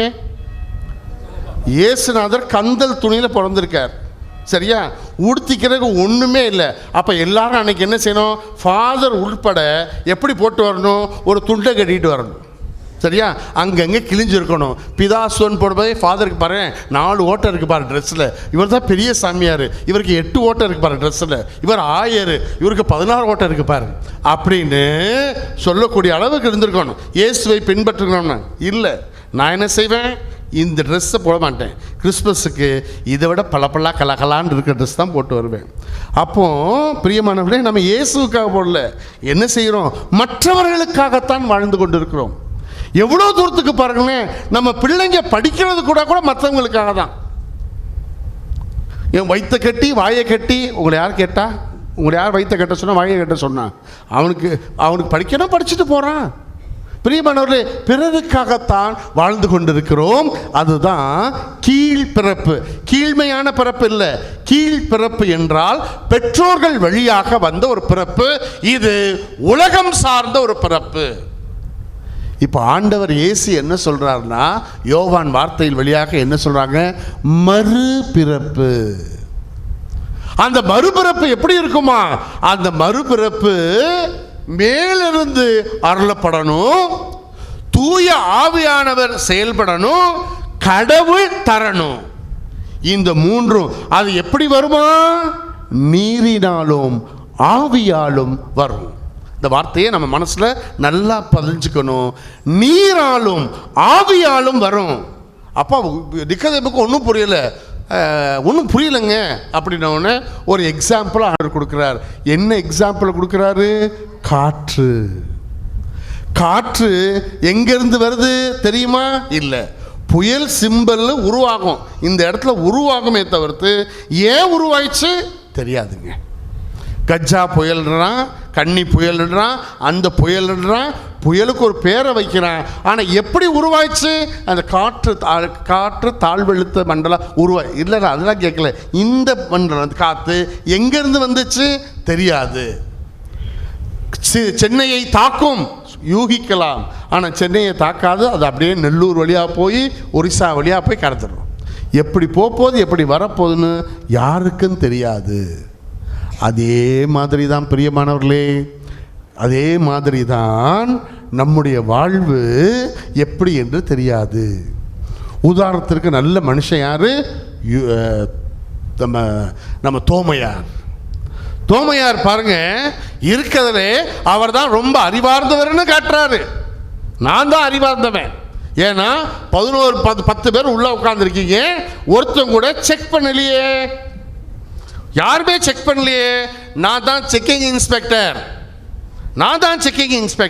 இங்க வா, ஆண்டவர் வரட்டும், நான் கேட்கிறேன் பாரு, என் விரலை அவருடைய விழாவிலும் அவருடைய கைகளிலும் விட்டால் ஒழிய நான் நம்ப மாட்டேன் அப்படின்னு சொல்றவருக்கு இயேசுநாதர் மீண்டும் வராங்க பாருங்க. அதை நேற்று சொன்னேன், இதுதான் இயேசுவின் இரக்கம். இயேசு மீண்டும் மீண்டும் வந்து நம்ம கதவை தட்டி என்ன சொல்வார் என்றால், வாங்கய்யா, எப்படியாவது வந்துருங்கய்யா, உங்களை நம்பித்தான் நான் இருக்கேன் என்று அவர் உங்களுக்கும் எனக்கும் அழைப்பு விட்டுக்கொண்டே இருப்பார். அப்ப இவரை புரிந்து கொள்ள வேண்டும் என்றால் இயேசுவை நாம் பிரியமானவர்களே அறிவுபூர்வமாக முதலில் உணர்ந்து கொள்ள வேண்டும். ஏனென்றால் இயேசு பிறந்தார் என்பது வரலாறு, நீங்க நம்ப வேண்டும் அவசியம் கிடையாது. இயேசு உண்மையிலே பிறந்தார். ஏனென்றால் பெத்லகேம்ல பிறந்தார் என்று அகஸ்து சீசர் எடுத்த கணக்கெடுப்புல அது ஏற்கனவே இருக்கு. நீங்க ஒன்று இயேசு பிறக்கிறதுக்கு நம்ம தேவையே இல்லை. ஏனென்றால் உலக மக்கள் எல்லாருக்கும் தெரியும் இயேசுன்னு ஒருத்தர் இருந்தாரு, அவருக்கு ஜோஷுவான்னு பேர் வச்சிருக்கலாம், இப்படியெல்லாம் சொல்லிட்டு இருக்காங்க. ஆனால் இயேசு என்று ஒருத்தர் இருந்தாரு, இயேசுன்னு ஒருத்தர் வளர்ந்தாரு. நாசரேத் ஊர்ல சூசைக்கும் மரியாளுக்கும் மகனாக இயேசு வளர்ந்தாரு. இதை நீங்க நம்ப வேண்டிய அவசியமே இல்லை, இது வரலாறு. இயேசு 30ஆம் வயதில் அவர் நல்லா அழகா மக்களுக்கு பிரீச் பண்ணாரு, போதித்தாரு, ஒரு சில புதுமைகள் செய்தாரு, இதுவும் வரலாறு. இதை நீங்க நம்ப தேவையில்லை, சரியா? இயேசு சிலுவை சுமந்தாரு, நீங்க நம்ப தேவையில்லை. ஏன்னா போஞ்சு பிலாத்தின் அதிகாரத்தில் அவர் சிலுவையில் அறையப்பட வேண்டும் என்று போஞ்சு பிலாத்து ரோமருடைய ஆட்சி காலத்தில் அங்க சொன்னாரு, அதுவும் நம்ப தேவையில்லை. நீங்க இயேசு சிலுவையில் உயிர் விட்டாரு, நம்ப தேவையில்லை. இயேசு அரிமத்தியா ஒரு சூசையினுடைய கல்லறையில் அடக்கம் செய்யப்பட்டார், நம்ப தேவையில்லை. எங்க உங்க நம்பிக்கை வருது? இயேசு உயிர்த்து விட்டார் என்று சொல்வதில் தான் உங்களுடைய நம்பிக்கையும் என்னுடைய நம்பிக்கையும் இருக்கு. அதை வெறும் அனுபவம் என்றால் அறிவுபூர்வமாகவும் நாம் புரிந்து கொள்ள வேண்டும், சரியா? இதுதான் முதல்ல நாம் கொடுக்க வேண்டிய எக்ஸிஜிசிஸ். இந்த பகுதிக்கு நாம் வந்துட்டோம். இப்போ நாம் இதெல்லாம் நடக்குமா அப்படின்னு நினைக்கும்போது கொஞ்சம் இன்னைக்கு உள்ள ஒரு மனுஷனை நம்ம நினச்சி பார்ப்போம். ஒருத்தரோட பேர் அம்பேதவாக்கர். அவர் என்ன, ஒரு கரில் ஒரு பேர் முடிஞ்சிச்சுன்னா அது என்னது? அந்த ஊருக்காரர்னு அர்த்தம். அப்போ அம்பேத்கர்ன்றது அவருடைய பேர் இல்லை, பீமாராவுன்னு தான் பேர். அவர் என்ன செய்கிறாரு, இந்த மகாராஷ்டிராவில் ஒரு கிராமத்தில் பிறந்தனால அந்த ஊருக்காரர், இந்த காரர்னா தான் கரில் முடியும், சரியா? அந்த ஊரில் ஸ்கூலில் படிக்க வராரு. அப்போ வரும்போது டீச்சர் என்ன செய்கிறாருன்னா, பிரியமானவர்களே, அவரை பேரை எழுதும்போது இப்படி சொன்னால், நீ உன்னை பின்னாடி நல்லா படிக்க மாட்டே, நீ இப்போ நல்லா படிச்சுட்டு இருக்க, அதனால் உன் பேரை அம்பேத்கர் அப்படின்னு மாற்றிடுறார். அப்போ அவங்க எப்படி பாருங்க, ஒவ்வொன்றுக்கும் ஒரு நிகழ்வு. தயவு செய்து நினைச்சிடாதீங்க, சாதியை பற்றி பேசுகிறேன் நினைச்சிடாதீங்க, ஒரு மனிதனுடைய மறுபிறப்பை பற்றி பேசுகிறேன். அப்போ அவர் அந்த ஊர் கலாச்சார பிரகாரம் எப்படி இருக்கணும்னா, புது ட்ரெஸ்ஸு போடக்கூடாது, அவங்க யாராவது ட்ரெஸ்ஸு கொடுத்தாதான் போட முடியும். திருநெல்வேலியில் இந்த கல்ச்சர் இருந்திருக்கு, நீங்கள் யார்ட்டையும் வெளியில் போய் சொல்லாதீங்க. நீங்களும் நானும் துணி போட முடியாது, இந்த மிஷினரிமார்கள் வந்த பிறகுதான் நீங்களும் நானும் துணியையே கட்டுறோம். அது வரைக்கும் துணி நமக்கு கிடையாது. இதுதான் வரலாறு, சரியா? இப்போ அது ஏன்னா அதே மாதிரி கொஞ்ச நாளுக்கு முன்னாடி பார்த்து இப்போ கூட பாருங்கள், நம்ம வீடுகளில், உங்கள் வீடுலலாம் இருக்கும்போது எங்கள் வீட்டிலலாம் இருந்திருக்கு, பழைய ட்ரெஸ்க்கு மேலே இன்றைக்கி நமக்கு மேலே ஆசை வரும். ஏக்கா உங்கள் ட்ரெஸ்ஸு நல்லா இருக்கே, நான் வேணும் போட்டுட்டு ஒரு முறை கொடுக்கட்டா கேட்போம். சரியா? எந்த அக்கா? பக்கத்து வீட்டு அக்கா. சரியா? நாம் ஒரு நம்மள்கிட்ட ஒரு நகை இருக்குன்னா நம்ம நகையை போடுவோம். ஏக்கா கல்யாணத்துக்கு போக வேண்டியது இருக்குது, என்னை எல்லோரும் ஒரு மாதிரி என்ன சொல்லுவாங்க, உங்கள் அந்த ரெட்டடுக்கு மாலையை தரீங்களா, இன்றைக்கி வாங்கிட்டு 3 நாள் கழித்து கொடுத்துருவோம். இன்றைக்கி அந்த இரவல் புத்தி போக மாட்டேங்குது. சரியா? ஏன்னா மிஷினரிமார்கள் என்ன செய்தாங்க, அங்கே உள்ள பழைய ட்ரெஸ்ஸை நம்மகிட்ட கொண்டு வந்து கொடுத்தாங்க. இது உண்மை. சரியா? அந்த ட்ரெஸ், ஏன்னா நம்மகிட்ட காட்டன் ஃபேக்ட்ரிலாம் அப்படிலாம் கிடையாது. ஏதோ ஒரு துணியை நம்ம சும்மா கெட்டிக்குவோம், அவ்வளோதான். காடா துணின்னு சொல்லுவோம் இல்லையா, அந்த காடா துணி தான். இன்றைக்கி இருக்கிற சில்க்கிறது ஹேண்ட் சில்க்கு அல்லது சாஃப்ட் சில்க்கு அப்போல்லாம் கிடையாது. சரியா? அல்லது நீங்களாம் போட்டிருக்கீங்களே பெரிய பேண்ட் ஒன்று, பேர் என்னது, பேட்டன் பலாசோ, அதெல்லாம் கிடையாது அப்போ. சரியா? அப்போல்லாம் சாதாரண துண்டு தான். பிரியமானவர்களே, எதுக்கு சொல்ல வர பாருங்க, அம்பேத்கரும் ரொம்ப கேவலமான துணியை தான் போட்டிருந்தார். அப்போ அவர் மனசில் நினைக்கிறார், என்னை நான் உயர்வு படுத்திக் கொள்ள வேண்டும் என்றால் முதலில் நான் படிக்க வேண்டும், படித்ததை நான் சிந்திக்க வேண்டும், சிந்தித்ததை நான் எழுத வேண்டும், எழுதியதை நான் மக்களுக்கு உரைக்க வேண்டும், உரைக்க வேண்டிய நான் அதை சட்டமாக்க வேண்டும், இப்போது இருக்கின்ற சட்டத்தை நான் மாற்ற வேண்டும். அப்போ நான் என்ன செய்யணும், முதல்ல என் ட்ரெஸ்ஸில் கான்சன்ட்ரேட் பண்ணணும். நீல கலரில் அவர் என்ன செய்கின்றார், ஜவான் பெரிய பெரிய ஆட்கள் அணிகின்ற கருப்பு நிறத்தை மாற்றிட்டு அவர் ப்ளூ கலரில் ட்ரெஸ்ஸை கோட்டு போடுறார். ஏன்னா இந்த மனுஷன் கோட்டு போட்டிருக்காரு சாதாரணமாக நினச்சிடாதீங்க, மறுபிறப்பு. அடுத்தது பார்த்தீங்கன்னா கண்ணாடி. அந்த கண்ணாடி என்னென்றால் கூரிய சிந்தனை. சரியா? ஒரு சிலர் பேர் கையில் தான் புத்தகம் வச்சிருப்பார். காந்தி கையில் என்ன வச்சுருப்பார், எத்தனை புஸ்தகம் வச்சுருப்பார்? காந்தி கையில் புஸ்தகம் இருக்காது, குச்சி தான் இருக்கும். சரியா? அண்ணாதுரை கையில் புக்கு இருக்கும். பெரியார் கையில் புக்கு இருக்குமா? இருக்காது. சரியா? யார் கையில் பேனா இருக்கும்? ஏன்னா ஒவ்வொன்றுக்கும் ஒரு சிம்பிள் இருக்குது. இது ஒரு பார்த்தீங்கன்னாக்க நம்ம ஆள் என்ன செய்யிருப்பார், புஸ்தகத்தை இப்படி பிடிச்சிருப்பார். ஏனென்றால் அவர் 2-3 டாக்டரேட் வாங்கினவர்.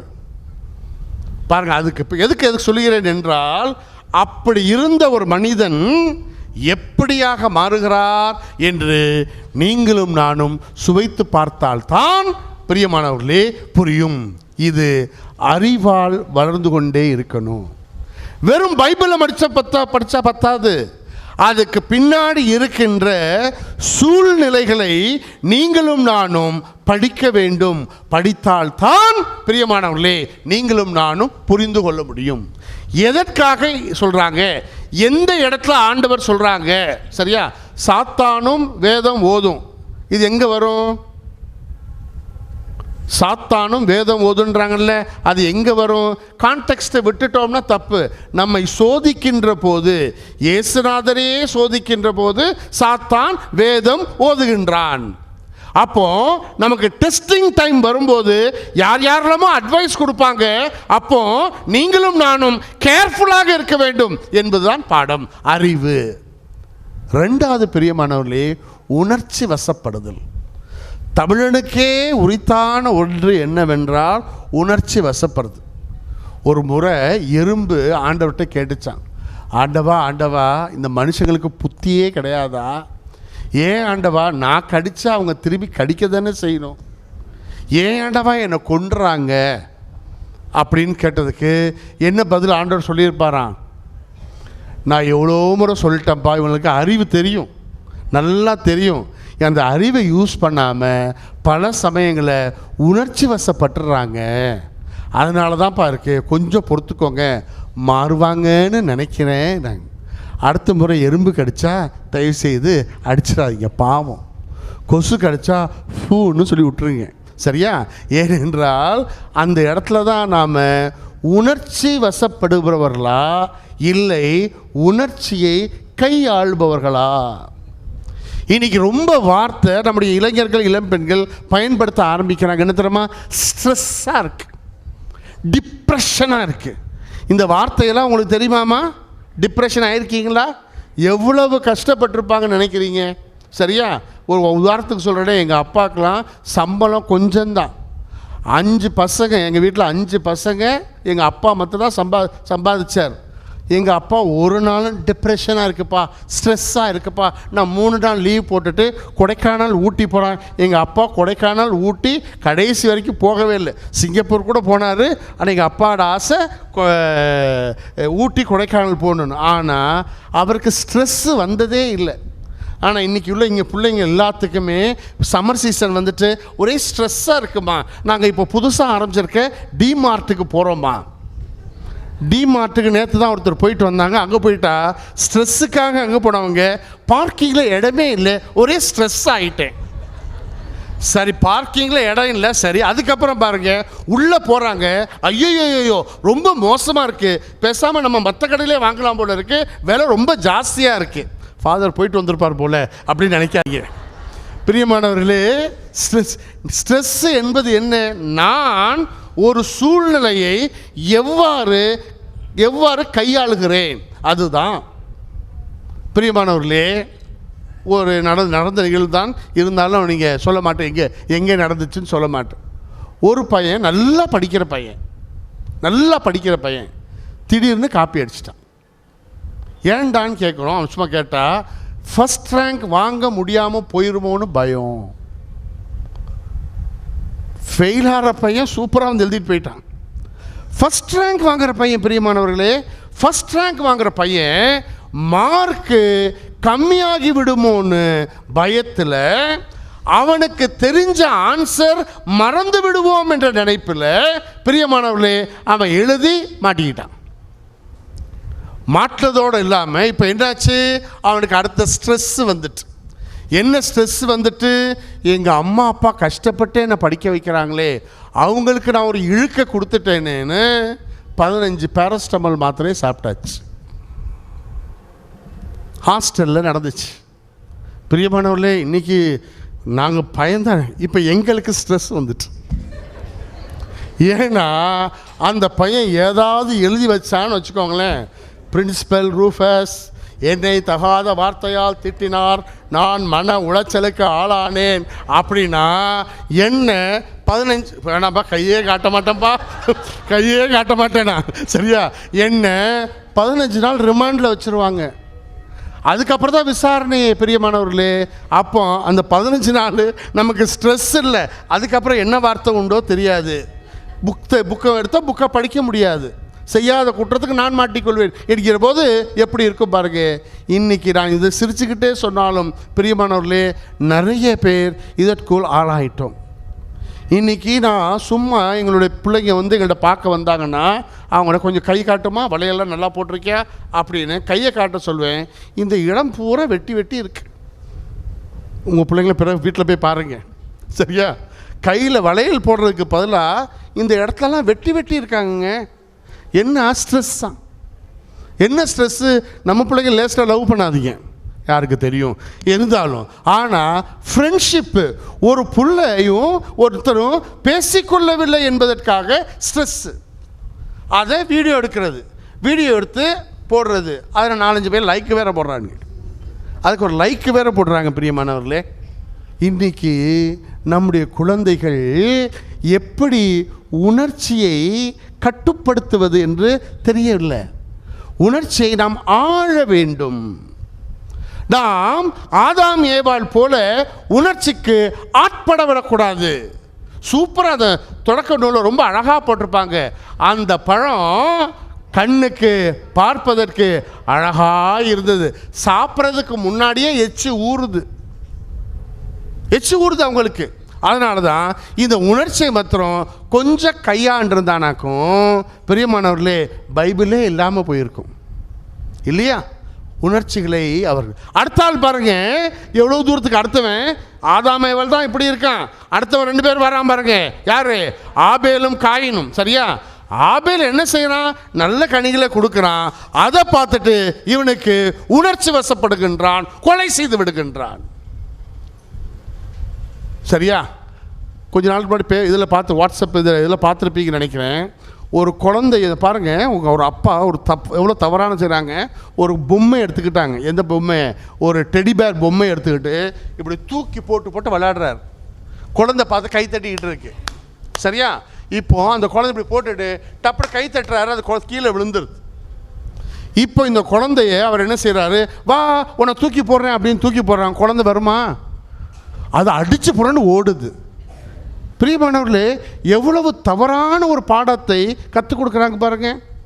நீங்கள் வாட்ஸ்அப்பில் பார்க்கும்போது, இதை பார்க்கின்ற போது அறிவோடையும் பார்க்க வேண்டும், உணர்ச்சி வசப்பட்டும் பார்க்க வேண்டும். உணர்ச்சி வசப்படாமல் உணர்ச்சி எப்படி கையாள்வது என்று பார்க்க வேண்டும்.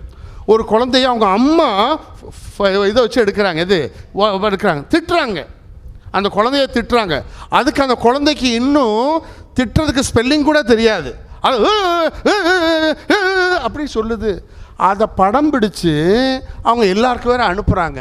அப்போ குழந்தை என்ன செய்யும், அதை பார்க்கின்ற போது, ஆஹா அம்மாவே கத்துனாலும் நாமளும் கையை உயர்த்தணும் அப்படின்றது தானே கற்றுக்கொள்கிறது. பிரியமானவர்களே, நம்முடைய குழந்தைகளுக்கு உணர்ச்சிகளை சொல்லி கொடுக்குறோமா? தம்பி, இப்படி யாராவது உங்களை பார்த்து சொல்லும்போது உனக்கு கோபம் வரும். நான் என்னுடைய அனுபவங்கள் வந்து நான் சொல்கிறேன், சரியா? ஒரு 10 நாளைக்கு முன்னாடி ஒரு நிகழ்ச்சி, அம்மாவை பார்த்து ஒரு கெட்ட வார்த்தையை ஒரு பையன் சொல்லிட்டான். நீங்கள் தான் என்ன செய்வீங்க? அவங்க அம்மாவை பார்த்து உங்களுக்கு தெரியும்ல, அது வார்த்தை எல்லாத்துக்கும் தெரியும், ஆனால் பழிப்பிடமாக இருக்கான்னு நான் சொல்லக்கூடாது, சரியா? சொல்லிட்டேன். என்ன செய்யணும்? அவன் என்ன செய்யிட்டான் தெரியுமா? அப்படி ஃபண்டு வச்சுட்டு 10 பேருக்கு போய் மெசேஜ் போடுறான். 10 பேர் என்ன செய்கிறாங்க, இந்த இடத்துல ஸ்பேரோன்னு ஒரு காப்பி கடை இருக்குது, அந்த ஸ்பேரோ என்ற இடத்துல 15 பேர் செய்து அவனை அடின்னு அடிச்சிட்டாங்க. இப்போ இவன் என்ன செய்கிறான், 15 பேரை வச்சு அடித்தானோ அப்படியே என்ன செய்கிறான், 5 பேர் அப்படியே இனம் கண்டுட்டு அந்த 5 பேரை அடிக்கிறதுக்கு 25 பேரை ஏவி விட்டாச்சு. இப்போ வெறுமனே என்ற ஒரு வார்த்தை சாதி தகராறாக மாறிட்டு. ஏன்னா இதற்கு பெற்றோர்களும் காரணம் என்பதை மறந்துவிடக்கூடாது. தம்பி, வாழ்க்கையில் இப்படி திட்டுவாங்க, நான் உன்னை திட்டலையா, திட்டுற அதுக்காக உணர்ச்சி வசப்படாத. யார் வாழ்க்கையை இழந்து விடுவா, சரியா? 3 வார்த்தைகளை கற்றுக்கொள், நீ வாழ்க்கையிலே உயரடைவாய். யாரா சொல்லுங்க அந்த 3 வார்த்தைங்க? Sorry, please, thank you. இந்த 3 வார்த்தையை சொல்லி பாருங்க. உங்களோட கோபம், உங்கள் கணவர் வந்து கத்துறாரு, என்ன குழம்பு வச்சிருக்க, எறும்பு மாடு மாதிரி வச்சிருக்க, தேங்க்யூ. அடுத்த முறை நான் ஏதாவது பண்ணேன், நான் அப்படியே தூக்கி மூஞ்சி அடிச்சிருவேன், சாரி சொல்லி பாருங்களேன். அவர் சரி எம்மா ப்ளீஸ் அப்படின்னு அவன் போயிடுவார். அல்லது அடுத்த பக்கம் எடுத்துக்கொள்ளுங்களேன், தெரியுது இந்த பாருங்க உங்கள் ஃபோனில் நீங்கள் யார் யார் பேரை நான் பார்த்துக்கிட்டு இருக்கேன், தேங்க்யூ, சரியா? அடுத்த முறை சாரி, முடிச்சு போச்சு. இதுக்கு நாம் என்ன செய்கிறோம், டிவோர்ஸ் வரைக்கும் நிகழ்வுகள் வந்திருக்கு. இன்னைக்கு திருநெல்வேலி உங்களுக்கு தெரியுமில்ல, 141 வழக்கு, நம்ம சேவியர் ஃபாதர்கிட்ட கேட்டால் 141 வழக்கு இருக்குது. என்னது, ஜிங் ஜிங் ஜக்கில். அதுவும் இந்த ஒரு 5-6 ஆண்டுகளில் நம்ம திருமணம் முடித்தவங்களில் 141 வழக்குகள் இருக்குது. நல்லா கவனித்தோம்னாக்கும் ஒரு சிலவை மட்டும்தான் முக்கியமானதாக இருக்கும், மற்றது எல்லாமே மாமியார் மூலமாக, அம்மா மூலமாக, இவங்க மூலமாக வருகின்ற சின்ன சின்ன சின்ன சின்ன தகராறுகள் பெரிதாகிவிட்டன. ஆகவே ஆண்டவரிடம் நாம் மேலோங்கி பிறக்க வேண்டும் என்றால், பிரியமானவர்களே, நாம் உணர்வுகளையும் கையாடுவதில் நாம் தேர்ச்சி பெற வேண்டும். 3வது சோஷியல் நாலேஜ். நாம் இங்கிதம் தெரிந்து நம்ம சொசைட்டிக்குள்ளே மூவ் பண்ணணும். டைம் ஆயிடுச்சு, நான் 5 சொல்லணும், இப்போ தான் 3 வரேன். உங்களை பார்த்தோன்னே நான் மறந்துட்டேன்னு நினைக்கிறேன். பிரியம், இது மாத்திரப்போ இன்னொரு நாள் வரும், நம்ம தான் பார்த்துக்கிட்டே இருப்போம்ல. சோஷியல் நாலேஜ், பிரியமானவர்களே, அது என்னமோ தெரில, ஏதுன்னு தெரில, நீங்கள் சொல்லிக் கொடுக்குறத நம்ம பிள்ளைங்க செய்கிறாங்கன்னு நினச்சிட்டு கற்றுக் கொடுக்குறோம். இப்போது நான் தான் உங்கள் வீட்டு பொண்ணுன்னு வச்சுக்கோங்க, என் பேர் ருஃபீனா, சரியா? நான் இப்போது என்ன பொண்ணு பார்க்க வராங்க, சரியா? மாப்பிள்ளைலாம் வீட்டில் உட்காந்துருக்காங்க. நீங்கள் என்ன செய்கிறீங்க பாருங்கள், பொண்ணு கையில் காஃபியை கொடுக்கணும். ஏன் பொண்ணு கையில் காஃபி கொடுக்கணும்? அவள் கொடுத்தா தான் காஃபியை குடிப்பாங்களா? ஏன் அம்மா காரி கொடுக்கக்கூடாதா? ஏன் நீங்கள் என்ன சொல்றீங்க, பொண்ணு முகத்தை பார்க்கணும் இல்லையா? பொண்ணு முகத்தை பார்க்கணும்ல, அப்போ என்ன செய்யணும், அவள் இப்படி வச்சுட்டு தலையை குனிஞ்சிட்டு இப்படி கொண்டு வரணும். யார்கிட்ட முதல்ல கொடுக்கணும்? நீங்கள் உங்களை பொண்ணு பார்க்கவே வரலன்னு நினைக்கிறேன், நேராக உங்களுக்கு பூ வச்சுட்டாங்க போல், சரியா? இல்லை, முதல்ல மாமனார்கிட்ட தான் கொடுக்கணும். மாமனார் என்ன செய்வார்? ஸ்கேன் பண்ணுவார். அவர் வந்து ஆர்த்தி ஸ்கேன் வச்சுருக்கார். ஓகே, இந்த பொருளை நம்ம வீட்டுக்கு ஒத்து வரும். அடுத்தது எம்ஆர்ஐ ஸ்கேனு மாமியார் பார்ப்பாங்க. சரியா? அவங்க கழுத்து ஸ்பெஷலிஸ்ட்டு. சரியா? கழுத்து அப்படியே பார்ப்பாங்க. எவ்வளோ சொல்லு? சரி, ஓகே. வெறும் முத்தா இது?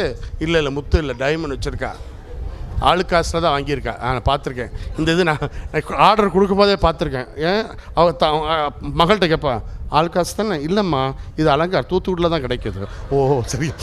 இப்படி எம்ஆர்ஐ ஸ்கேனு. அதுக்கு அடுத்தது ஒரு கிறுக்கு பையன் இருப்பான், அவன் தான் ஃப்ரெண்டு. அவன் மாப்பிள்ளை மாதிரியும் இருக்க மாட்டான், ஒரு கிறுக்கு மாதிரி இருப்பான், அவன்கிட்ட கொடுக்கணும்.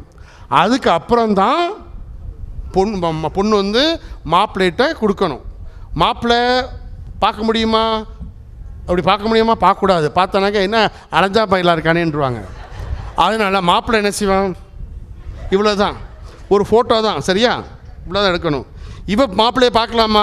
அவளும் ஒரு நிமிஷம் தான் ஒரு நிமிஷம் ஜாஸ்தி, 3 செகண்ட் தான் பார்க்கணும். கொடுத்துட்டு இந்த விரல் இருக்குல்ல, இந்த விரல் இங்கே கை வைக்கணும். வச்சுட்டு அப்படின்னு சிரிச்சுட்டு நேராக வீட்டுக்குள்ளே போய் ரூமுக்குள்ளே பிடிச்சிடணும். இவ்வளோ தான் படலம். இந்த படலத்துக்கு 15 நிமிஷம் எடுக்கும். 15 நிமிஷம் எடுத்த பிறகு அங்கே ஒருத்தர் அதுக்குன்னு ஒருத்தர் கூட்டு வந்திருப்பாங்க, அல்வாவும் மிக்சரும் சாப்பிட்றவர். அவர் என்ன சொல்வார்? என்ன சலசலன்னு பேசிகிட்டே இருக்கீங்களே, ஒரு முடிவுக்கு தான் வாங்கலே அப்படின்னு வாங்க. உடனே அவங்க அப்பாக்காரர் சொல்வார், நான் பையனை வளர்த்துருக்கேன். பக்கத்து வீட்டுக்காரனை வளர்ப்பான். நான் பையனை நான் சொல்கிறபடி தான் வளர்த்துருக்கேன். எங்கள் பையனுக்கு சம்பந்தம் இல்லையாடா? சரியா? உங்கள் வீட்டு பொண்ணுக்கு பிடிச்சிருக்கா அப்படின்னு கேட்பாங்க. பொண்ணு வீட்டு அப்பா என்ன சொல்வார்? நாமத்தில் எப்படி என் பொண்ணு வளர்த்துருக்கேன்?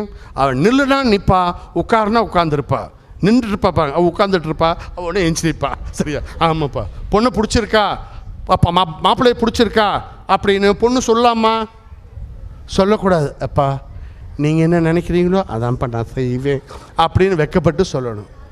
இதுக்கு 1 மணி நேரம் தான் இந்த நிகழ்வு. இதுக்கு 7 மணி நேரத்தை வேஸ்ட் பண்ணியிருப்போம். எப்படி? ஆயா நீ வந்துருமா? சரியா? எய்த்து வீட்டு ஆயா வந்துருமா? பெரியம்மா நீங்கள் எங்கே இருக்கீங்க?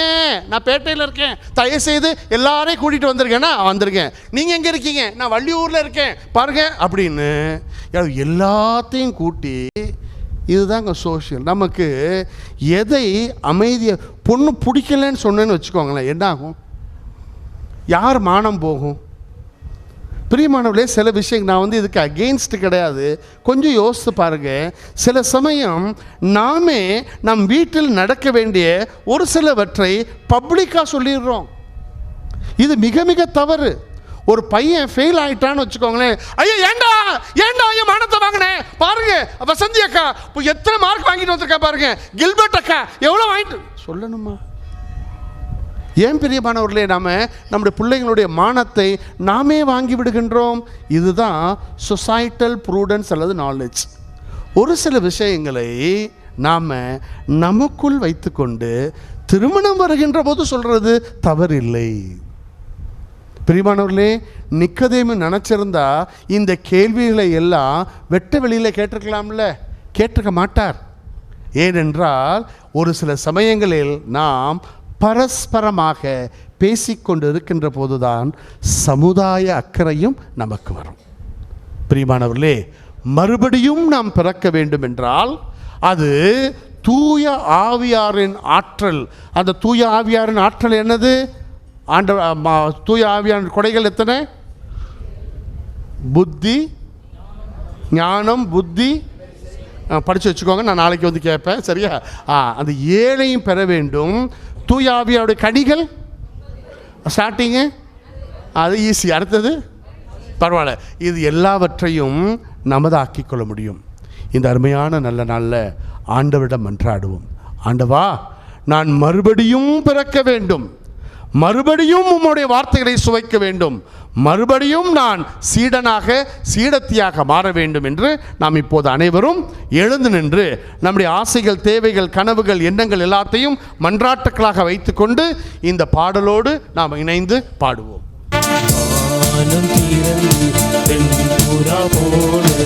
இறங்கி வர வேண்டும் தேவா வல்லமை தர வேண்டும், தேவா வல்லமை தர வேண்டும். வானம் திறந்து வானம் திறந்து வெண்புறா போல இறங்கி வர வேண்டும், தேவா வல்லமை தர வேண்டும், தேவா வல்லமை தர வேண்டும். யோர்தான் நதிக்கரை அனுபவங்கள் அப்படியே இன்று நடக்கணுமே, யோர்தான் நதிக்கரை அனுபவங்கள் அப்படியே இங்கு நடக்கணுமே, அப்படியே இங்கு நடக்கணுமே. வானம் திறந்து வெண்புறா போல இறங்கி வர வேண்டும், தேவா வல்லமை தர வேண்டும், தேவா வல்லமை தர வேண்டும்.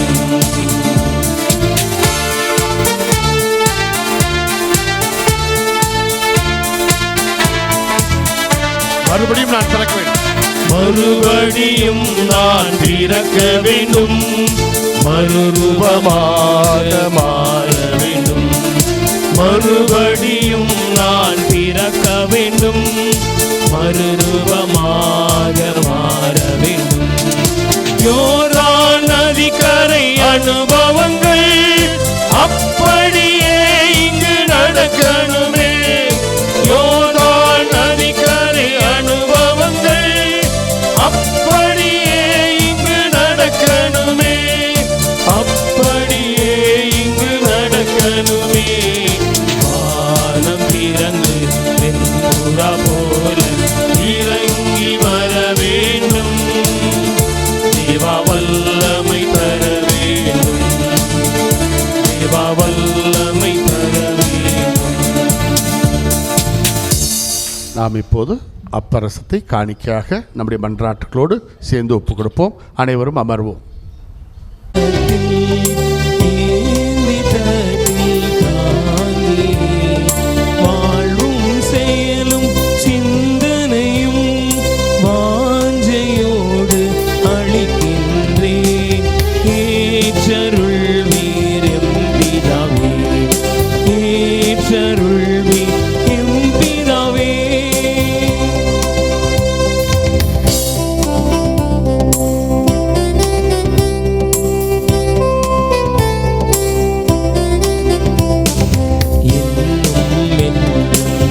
உம்மிடமே இயேசுவே நான் வாழ்ந்திடுவேன், இனிமேல் வாழ்வது நான் அல்ல, இயேசுவே என்னில் வாழ்ந்திடுவார். என்ற வரத்தை எனக்களிப்பீர், என்ற வரத்தை எனக்களிப்பீர்.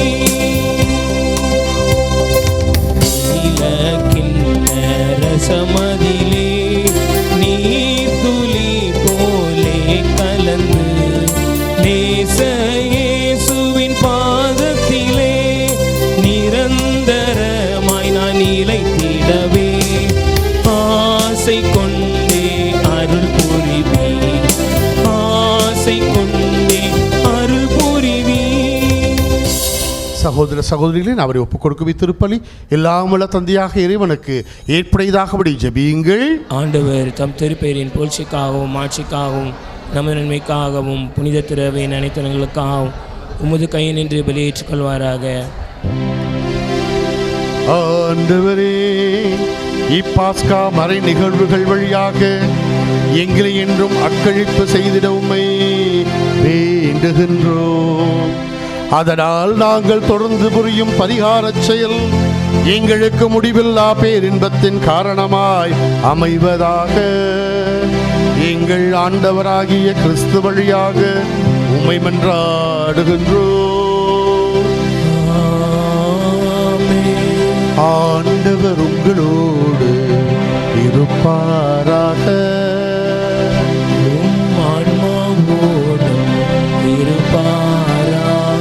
இதயங்களை மேலே எழுப்புங்கள்.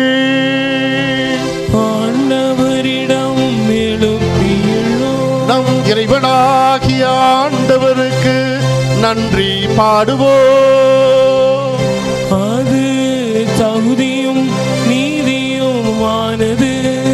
ஆண்டவரே, எக்காலத்தில் உம்மை புகழ்ந்துரைப்பதும் எல்லாவற்றுக்கும் மேலாக எங்கள் பாஸ்காவாகிய கிறிஸ்து பலியான இச்சிறப்பான காலத்தில் உம்மை இன்னும் மிகுதியாக வாழ்த்தி போற்றுவதும் மெய்யாகவே தகுதியும் நீதியும் ஆகும். எங்கள் கடமையும் மீட்புக்குரிய செயலுமாகும். கிறிஸ்து வழியாகவே ஒளியின் மக்கள் நிலைவாழ்வில் நுழைகின்றனர். விண்ணரசின் கதவுகள் நம்பிக்கையாளருக்கு திறந்து விடப்படுகின்றன. ஏனெனில் சாவுக்குரிய எங்கள் வாழ்வும் அவரது சாவால் மீட்படைந்து அவரது உயிர்ப்பிலே அனைவரது வாழ்வும் உயிர்த்தெழலாயிற்று. ஆகவே பாஸ்கா மகிழ்ச்சி பொங்க அனைத்துலகின் மாந்தர் அனைவரும் அக்களிக்கின்றனர். அவ்வாறே ஆற்றல் மிக்கோரும் அதிகாரம் கொண்ட தூதர்களும் உமது மாட்சியை புகழ்ந்து முடிவின்றி ஆர்ப்பரித்து பாடுவதாவது: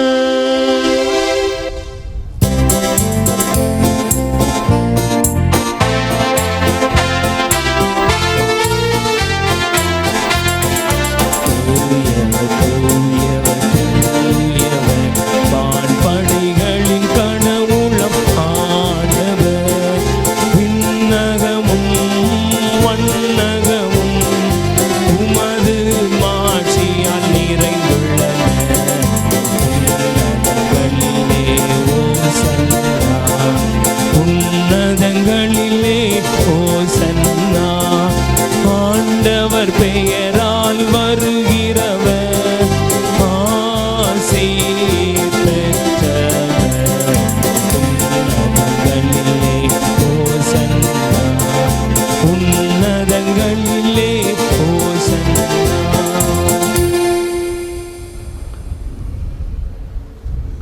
ஆண்டவரே, நீர் மெய்யாகவே தூயவர், தூய்மை அனைத்திற்கும் ஊற்று. ஆகவே உம்முடைய ஆவியை பொழிந்து இக்காணிகளை தூய்மைப்படுத்த உம்மை வேண்டுகிறோம். இவ்வாறு எங்கள் ஆண்டவர் இயேசு கிறிஸ்துவின் திரு உடலாகவும் திரு இரத்தமாகவும் எங்களுக்கு இவை மாறுவனவாக. அவர் பாடுபட உளம் கனிந்து தம்மை கையளித்த போது அப்பத்தை எடுத்து நன்றி செலுத்தி அதை பிட்டு தம் சீடருக்கு அளித்து அவர் கூறியதாவது: அனைவரும் இதிலிருந்து பெற்று உண்ணுங்கள், ஏனெனில் இது உங்களுக்காக கையளிக்கப்படும் என் உடல்.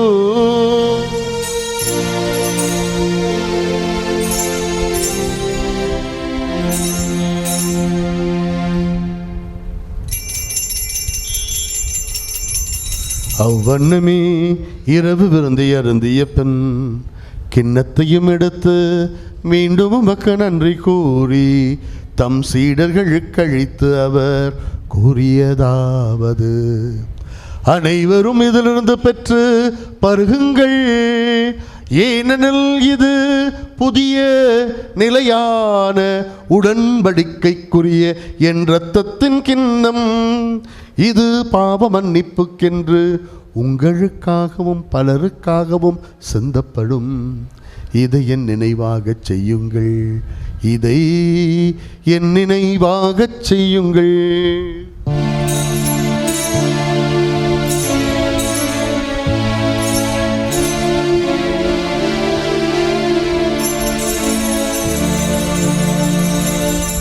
நம்பிக்கையின் மறைபொருள். ஆண்டவரே, நீர் வருமளவும் உமது இறப்பினை அறிக்கையிடுகின்றோம், உமது உயிர்ப்பினையும் எடுத்துரைக்கின்றோம். ஆகவே ஆண்டவரே, நாங்கள் கிறிஸ்துவின் இறப்பினையும் உயிர்ப்பினை கூர்ந்து வாழ்வதன் அப்பத்தை மீட்பழிக்கும் கிண்ணத்தையும் ஒப்புக் கொடுக்கின்றோம். திருமணன்று ஊழியம் புரிய தகுந்தவர்கள் ஏற்றுக்கொண்டீர். எனவே உமக்கு நன்றி செலுத்துகிறோம். மேலும் கிறிஸ்துவின் உடலிலும் இரத்தத்திலும் பங்கு கொள்ளும் எங்களை தூய ஆவியானவர் ஒன்று சேர்க்க வேண்டுமென உம்மை தாழ்மையுடன் மன்றாடுகின்றோம். ஆண்டவரே, உலகெங்கும் பரவியிருக்கும் திரு அவை நினைவு கூர்ந்தருளும். எங்கள் திருத்தந்தை லியோ, எங்கள் ஆயர்கள், பேராயர்கள், எங்களுடைய மறைமாவட்ட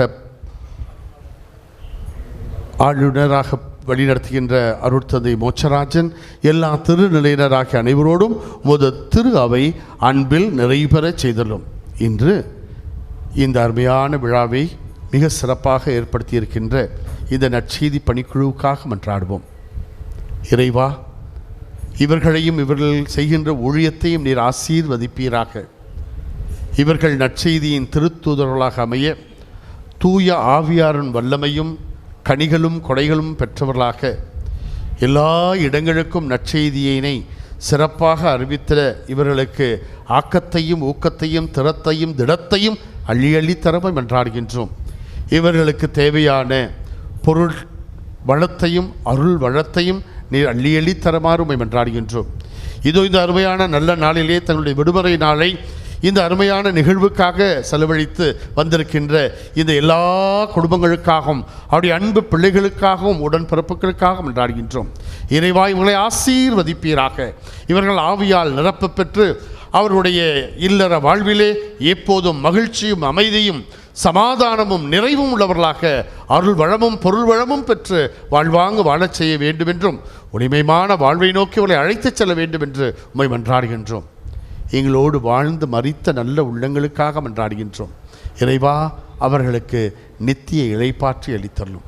எங்கள் அனைவர் மீதும் இரக்கமாயிரும். கடவுளின் கன்னித்தாயான புனித மரியா, அவருடைய கணவரான புனித யோசேப்பு, புனித திரு தூதர்கள், இன்றைய புனிதையான லித்வினா, இவ்வுலகில் முக்கு உகந்தவராக இருந்தோர் ஆகிய புனிதர் அனைவருடனும் நாங்கள் நிலைவாழ்வில் பங்கு கொள்ளும் தகுதி பெற்று திருமகன் இயேசு கிறிஸ்து வழியாக உம்மை புகழ்ந்தேத்தும் வரமருள உம்மை மன்றாடுகின்றோம்.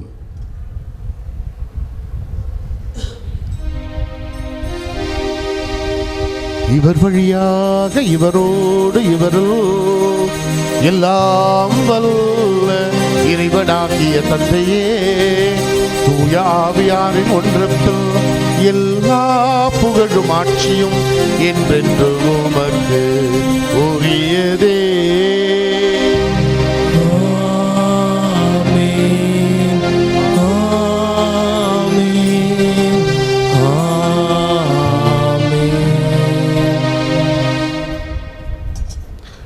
மீட்பரின் கட்டளையால் கற்பிக்கப்பட்டு இறை படிப்பினையால் பயிற்சி பெற்ற நாம் அனைவரும் கைகளை உயர்த்தி மனங்களை அருமால் எழுப்பி இயேசு கற்றுக் கொடுத்த அந்த ஜெபத்தை குடும்ப ஜெபமாக அனைவரும் சேர்ந்து சொல்வோம்.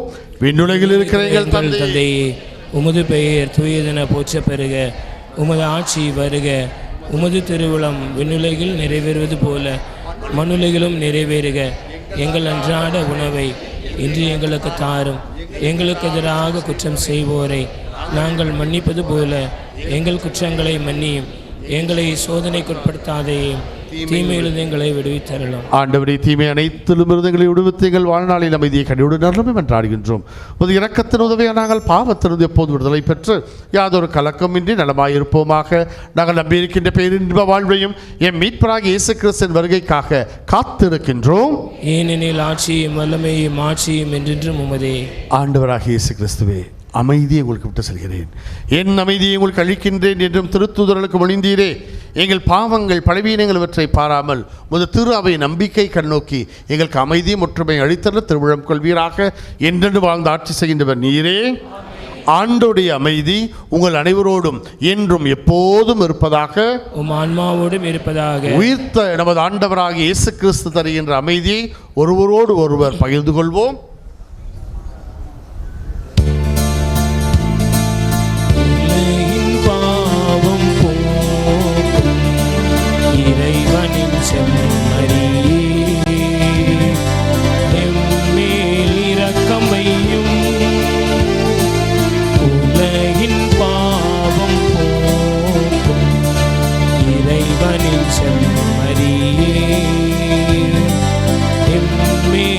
இரக்கமையும்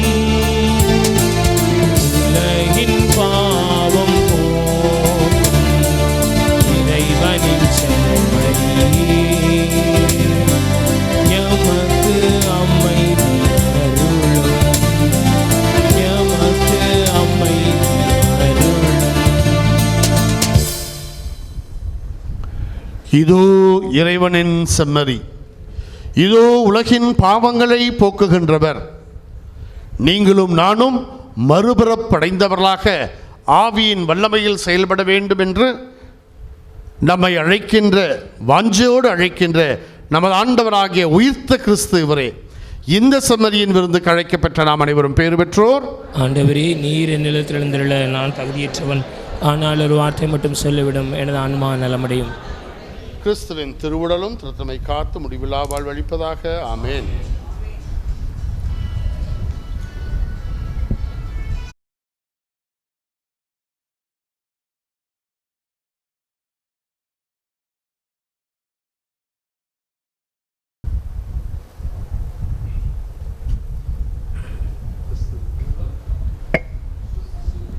ஆண்டவருடைய உயிருள்ள திருவுடலையும் திருரத்தத்தையும் பெற தங்களையே ஆயத்தப்படுத்தி கொண்டவர்கள் நற்கருணையை பெற்றுக்கொள்ளலாம்.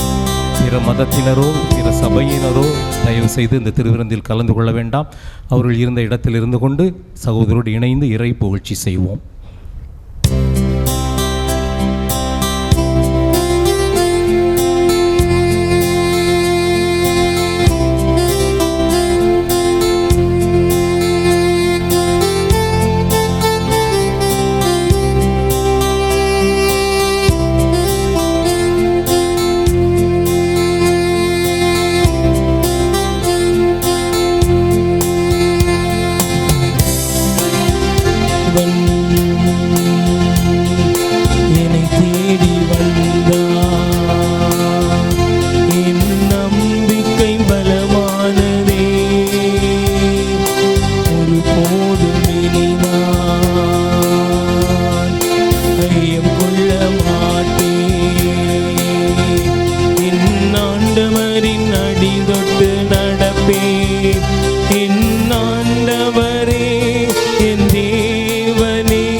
ஆண்டவராகிய இயேசு கிறிஸ்து வாழ்வு தரும் விண்ணக உணர்வாக நற்கருணையின் வடிவிலே நமக்குள் கடந்து வந்திருக்கிறார்.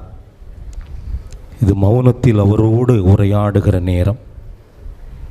நமது ஆன்மா அவர் தங்குகிற ஒரு எளிய கூடாரமாக அமையட்டும்.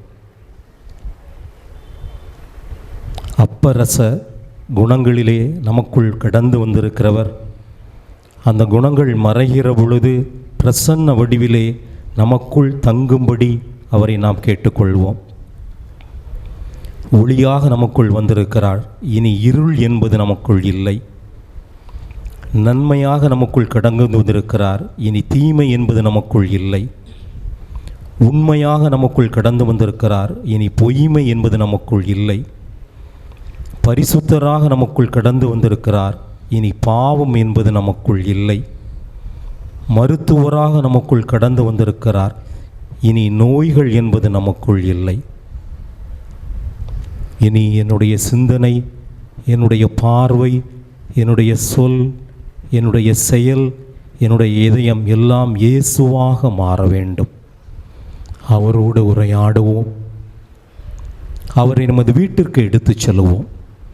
இனி அவரே நமது வீட்டின் தலைவராக இருக்கட்டும். அவருக்கு விரோதமான எந்த காரியமும் நமது வீட்டிலே நடைபெறாதது என்று நாம் உறுதி கொள்வோம். எது நடந்தாலும் அவருடைய சித்தத்தை கேட்டு அவரின் சித்தத்தின்படி நடக்க நாம் உறுதி கொள்வோம். நம்முடைய குடும்பம் சமாதானம் பெற்ற குடும்பமாக, மகிழ்ச்சி நிறைந்த குடும்பமாக அது மாறும். இயேசுவின் ஆத்மமே என்னை ரட்சியும், கிறிஸ்துவின் தேகமே என்னை ரட்சியும், கிறிஸ்துவின் இரத்தமே என்னை பூர்த்தி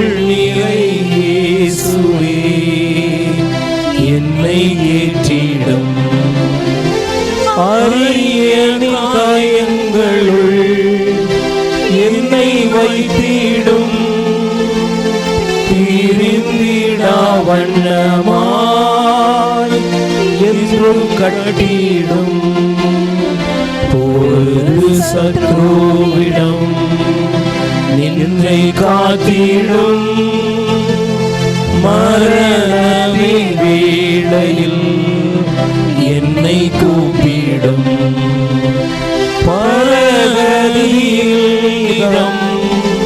உம்மை வாழ்த்தவே வருகிறேன் அன்போடு என்னை ஏவிடும்.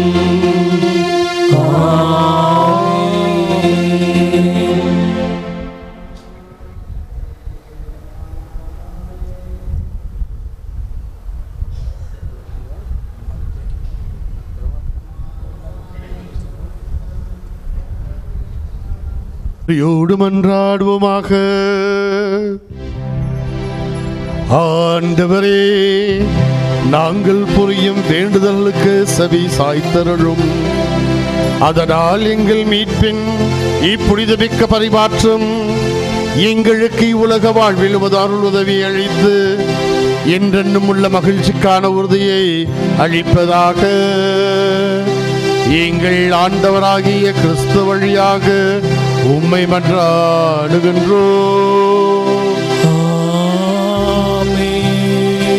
ஆண்டவர் உங்களோடு இருப்பாராக.